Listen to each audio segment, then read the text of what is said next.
கடன் தொலைல இருந்து தப்பிக்க எங்க அப்பா அந்த கல்லு வெட்டி கிழவனுக்கு என்ன கட்டி வைக்க பாக்குறாரு. நீங்க தான் என்ன எங்காவது கூட்டிட்டு போய் கல்யாணம் பண்ணிக்கணும். என்ன கல்யாணமா? நான் எங்க அப்பா நம்பி இருக்கேன். எங்க அப்பா உடுக்கைய நம்பி இருக்கான். உடுக்க பேய நம்பி இருக்கு. பேயே இந்த ஊர்ல இல்ல. அப்புறம் எப்படி நம்ம வெளியூர் போறது? வாழ்க்கை எப்படி நடத்துறது? இத பாருங்க, நீங்க என்ன கல்யாணம் பண்ணிக்கல அப்புறம் எப்போடத்தை தான் பாப்பீங்க. ஆமா சொல்லுவீங்க, ஆனா யாரும் சாக மாட்டீங்களே. தாலிங்கிற பேர்ல ஒரு 1.5 முழம் கயிறை கட்ட வச்சிருவீங்க.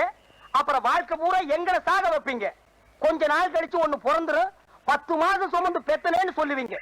ஆனா வாழ்க்கை பூரா உங்களை சுமக்கிறமே, அது ஒரு தடவையாவது சொல்றீங்களா? கொஞ்சம் ஈவன் பண்ணி பேசுங்கம்மா.